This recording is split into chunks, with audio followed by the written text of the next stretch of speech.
3 milhões de pessoas. Esse foi o público da Parada do Orgulho LGBT+, hoje. O grande barato de um evento como esse é entender a mensagem que ele carrega. A mensagem do tanto faz. Porque tanto faz qual a orientação sexual de cada um que está aqui. E ainda mais, tanto faz a cor da pele, a religião, o jeito de se vestir, tanto faz o que cada um quiser ser. Já é a 23ª vez que um monte de gente se reúne para pedir algo que deveria ser muito simples e muito básico. Respeito. E agora, com o Supremo, liberou a criminalização da homofobia. Então, nós estamos aí na causa para lutar junto com essa galera aí que veio tão animada prestigiar o evento. É uma data para se libertar. Quem quiser, que venha, que tudo faz parte, é o amor. E se ainda tem gente que diz que tem preconceito porque é de outra época, me desculpa, tá? Mas desde sempre essa simpática senhora heterossexual de 81 anos soube respeitar as diferenças de cada um. Gosto de ver o pessoal se divertindo, todo arrumado, adoro. E apoiar também a causa, né? Porque é uma causa importante. Muito, integralmente. Apoio integralmente. E quantas crianças de colo fizeram o mesmo? Quantos casais héteros, gays, quantos fantasiados, montados, maquiados, todo mundo tremulando a mesma bandeira. Mesmo que para isso fosse necessário aproveitar o vento das saídas de ar do metrô. Uma mensagem de paz, uma mensagem de união, uma mensagem de que a resistência é muito importante nesse momento. Mesmo que tenham algumas pessoas que não concordem com o amor livre, a gente precisa aos poucos colocar o amor no coração dessas pessoas. Se você quer trazer essa diferencial, né, mostrar que você está lutando por um direito, você pode vir assim caracterizado, mostrar que você é diferente mesmo e você se aceita assim. Respeite, por favor. E não é pedir muito, né? Não é pedir muito, porque a gente não pode seguir o exemplo de países civilizados. Olha para você, para as suas atitudes. O que você pode fazer por você? Que tipo de ser humano que você é? E 19 trios elétricos mandaram esse recado. Foi para dizer bem alto mesmo. E do jeito mais colorido possível.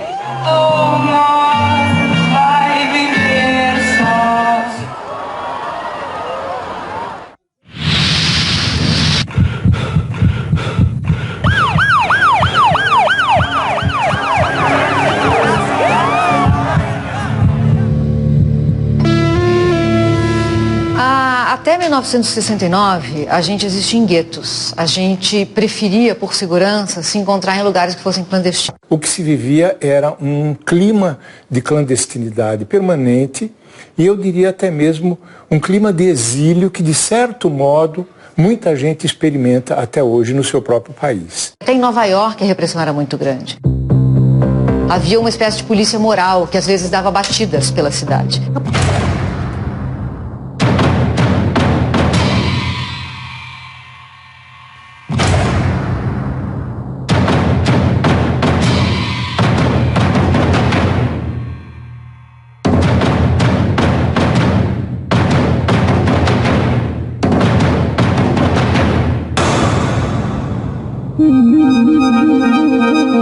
Quando a polícia chegou, ela achou que era uma noite como outra qualquer, que ela ia prender lá algumas bichas, algumas sapatão e ia levar embora para casa, para a prisão, acabou.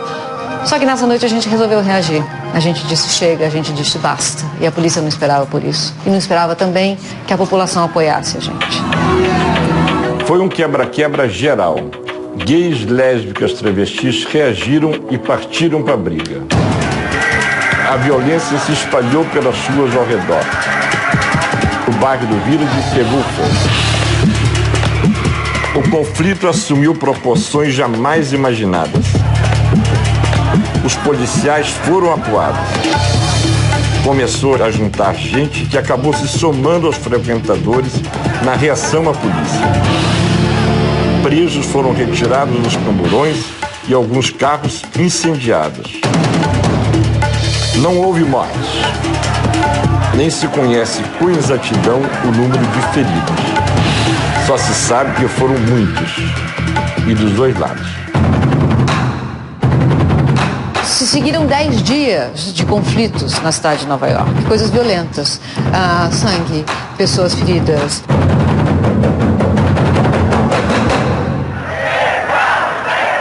Um ano depois, 10 mil pessoas se reuniram em Nova York para comemorar, para celebrar a data, sem saber que elas estavam dando início às passeatas gay pelo mundo. A gente estava ali mudando a história para gerações que viriam. Bom, meu nome é Eric Witzel, tenho 25 anos. Enquanto pessoa trans, eu vivenciei muitas violências. As violências externas, mas principalmente, acima de tudo, as violências internas, que eu fazia comigo mesmo.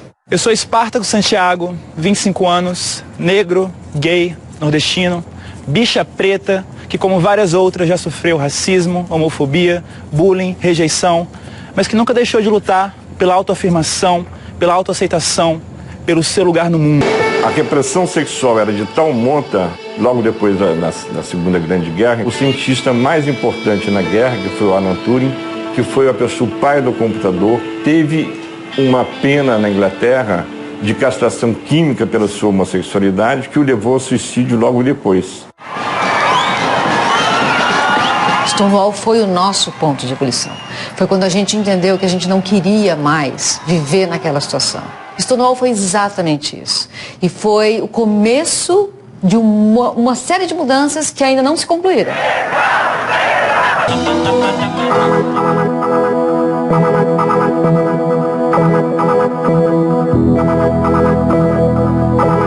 O homossexualismo não se diz mais, está morto. Se diz homossexualidade, que é uma maneira de você exercer a sua sexualidade. A gente percebe, então, a partir de 90 e 2000, um foco maior em questões pragmáticas, ou seja, não basta só visibilidade, é preciso conquista de direito. Posso falar isso com muita tranquilidade porque eu sou casado no papel e um outro direito que eu também exerci foi o direito de adoção, então eu tenho 2 filhos. A gente ganhou as ruas, ganhou espaço, teve que lutar muito por isso, para conquistar esse espaço. E especialmente a minha geração foi a que pegou aí um rescaldo da geração que começou as lutas por direitos civis. Eu acho que a gente já emendou essas lutas aí numa questão de ocupar espaços urbanos, principalmente. Essa visibilidade toda aconteceu com um preço também, né? A partir do momento que a gente passou a ser reconhecido, eu digo nós LGBTs, a gente viu um movimento contrário muito forte, que não reconhecia o nosso direito de existência.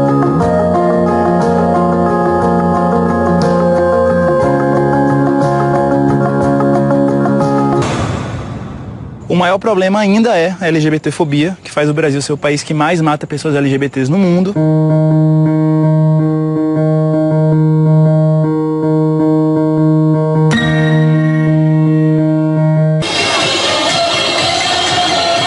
As paradas do orgulho LGBT que nós temos no Brasil hoje, me parece que são a grande expressão daquilo que Stonewall pretendia do ponto de vista de liberação homossexual. As paradas LGBT são grandes demonstrações de amor. Eu nunca tive a opção de ter luto para as violências que eu enfrentei, que foram muitas. Eu tropecei, eu fui humilhada, alguém me xingou. Ok, se eu puder, eu vou me posicionar contra, eu vou rebater, mas eu vou seguir em frente. Eu sou o tipo da pessoa que tinha tudo para dar errado.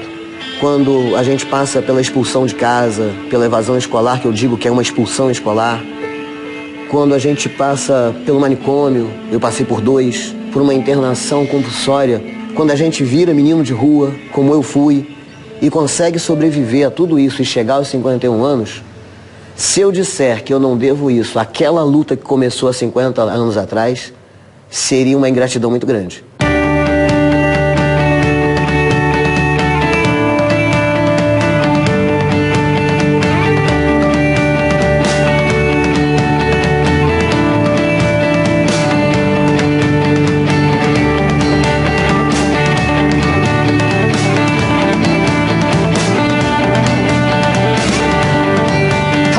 Muita coisa.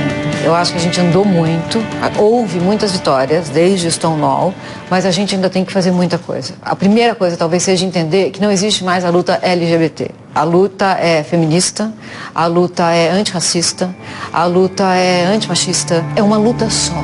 Não há mais como separar. Se eu tivesse que escolher uma luta para começar, eu escolheria a luta contra o racismo. Talvez essa seja a luta que engloba tudo. Mas quem achar que a luta está LGBT, machismo, feminismo, homofobia são coisas separadas, não entendeu ainda onde a gente está. Quando a gente entender que é uma luta só, a gente vai conquistar muita coisa ainda.